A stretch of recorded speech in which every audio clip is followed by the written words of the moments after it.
কিন্তু তুমি তো এর থেকেও অনেক দামি জিনিস পেয়েছো।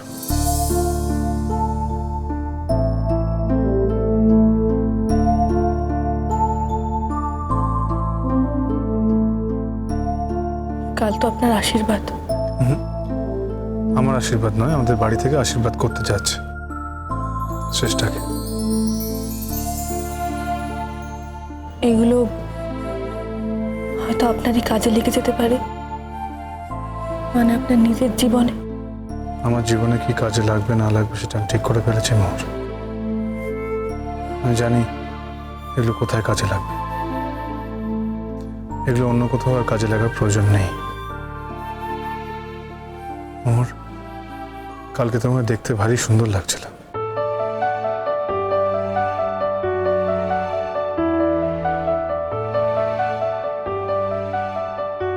Thank you. কাল আপনি চলে এসেছিলেন কেন? নিজেকে ওখানে এক্সট্রা লাগছিল, বাড়তি বাড়তি মনে হচ্ছিল মোহর, তাই। বাই দ্য ওয়ে, তোমার দিদির বিয়ে এসিপি স্যার ওরকম ভাবে বড় বেশি ছিলেন কেন?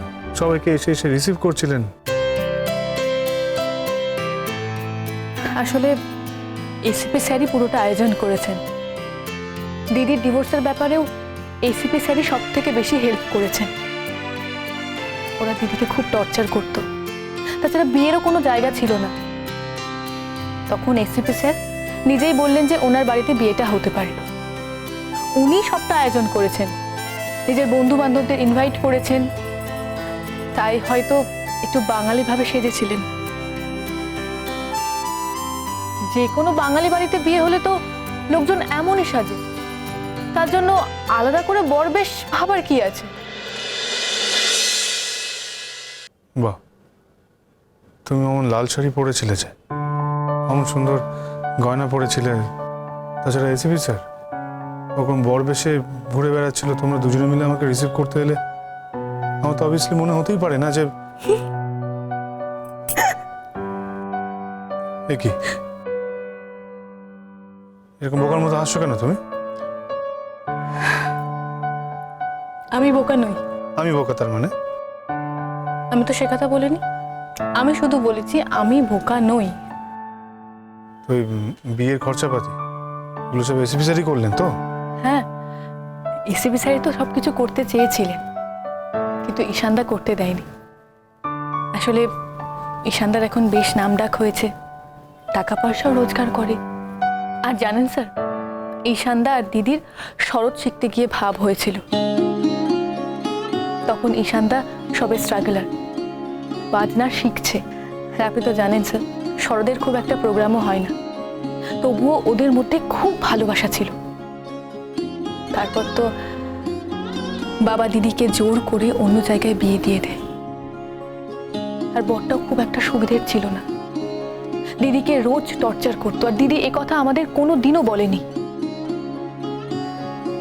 তারপর কলকাতায় একদিন ঈশানদার সঙ্গে হঠাৎ দেখা। আসলে ঈশানদা তো দিদিকে খুব ভালোবাসতো। ঈশানদার সঙ্গে দেখা করতে গিয়েছিল বলে ওই জানোয়ারটা দিদিকে এমন মার মেরেছে যে দিদি 3 দিন বাড়ির থেকে বেরোতে পারেনি, এমনকি 3 দিন বিছানার থেকে উঠতে পারেনি। আর সেটা ঈশানদা শোনার পর মেনে নিতে পারেনি। আর জানেন স্যার, ঈশানদা আমার সঙ্গে কলেজে দেখা করতে আসে। তারপর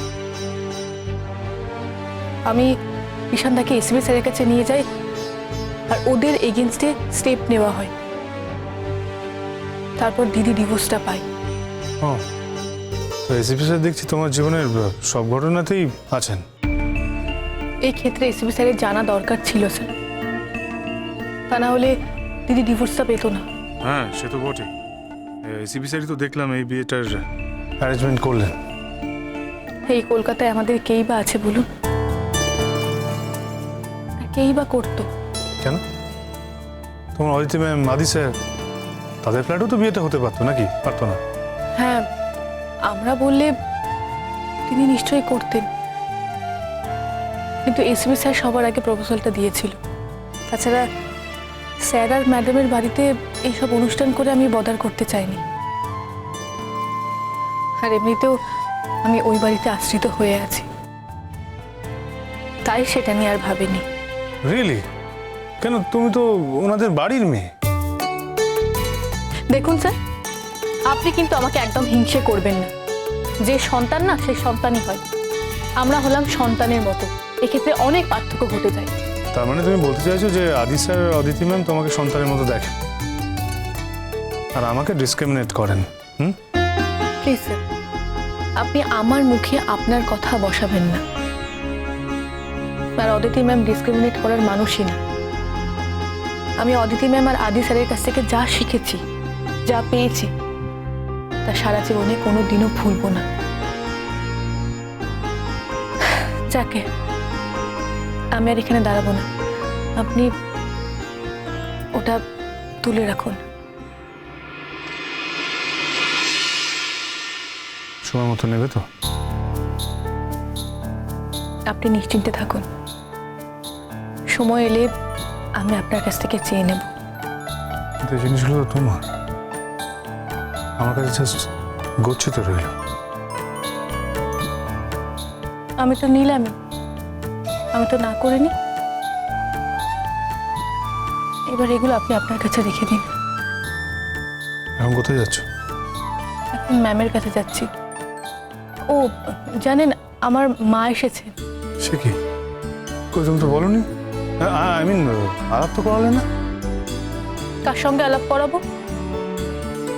আমি তখন আপনার সঙ্গে কথা বলছিলাম, আমাকে ডাকা হলো। আমি ফিরে এসে দেখি আপনি আর নেই। আপনি কি আমাকে বলে গেছিলেন? ও না, আমি কি করে জানবো যে উনি আসবেন? যদি বিয়েটা আমার হতো তাহলে কি আমার মায়ের আসার কথা নয়? না, অ্যাকচুয়ালি আমি অত ভাবিনি। মাথার মধ্যে এত কিছু ঢুকে থাকলে সোজা কথাগুলো ভাববেন কি করে? এত কিছু মানে? বাদ দিন। তো তো মায়ের খুব আদর খাওয়া হচ্ছে, তাই তো? জানেন স্যার, পাক্কা 1.5 বছর পর মায়ের সঙ্গে দেখা। একবার ভাবতে পারেন? তাও মায়ের সঙ্গে দেখা হচ্ছে, যেমন যেমন তাকে রেখে এসেছিলেন উনি তেমনই আছেন, তেমনই দেখছো ওনাকে। আমার মাকে আমি বহু বছর পরে দেখেছি, বহু বছর পরে। সে তো আপনি দেখতে চাননি তাই। না মোর, না, বাড়ি থেকে বলে দেওয়াটা খুব সহজ, কিন্তু যার জীবনে ঘটে যায় একমাত্র সেই বলতে পারে।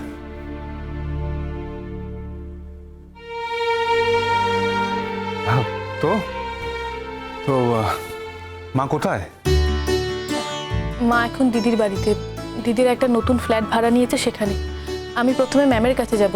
ম্যাম ঠিকঠাক ওষুধপত্র খেয়েছেন কিনা একবার দেখব, আর তারপর আজ রাতে মায়ের কাছেই থাকবো। কি বলছো তুমি?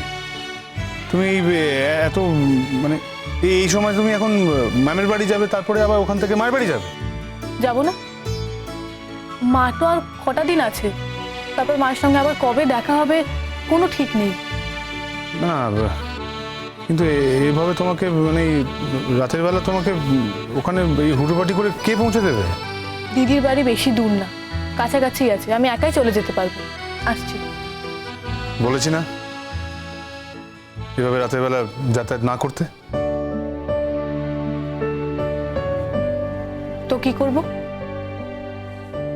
যাব না মায়ের কাছে? তাহলে অদিতি ম্যামের ব্যাপারটা আগে সারলে না কেন? হ্যাঁ, দুপুরের মধ্যে বেরিয়ে যেতে পারতে। আমার কিচ্ছু হবে না। মোহর, ওস্তাদি করো না, বুঝেছো? তোমার এই ওস্তাদিগুলো আমার একদম পছন্দ হয় না।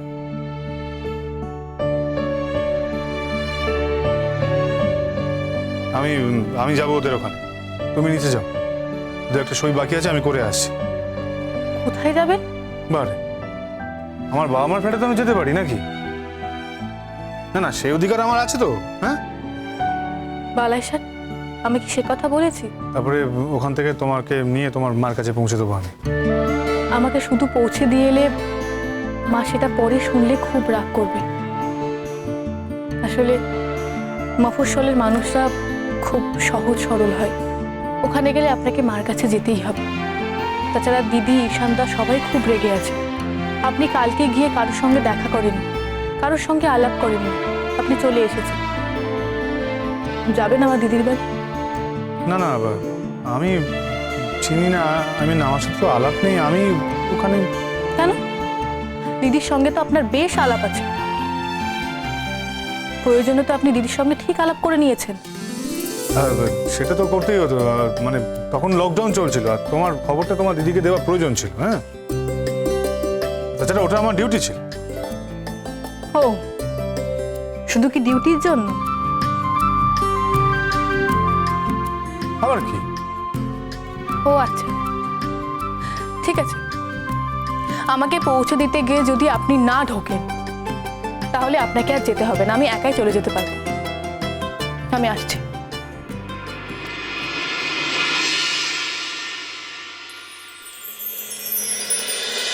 নতুন আলো একে ডাকে মোহ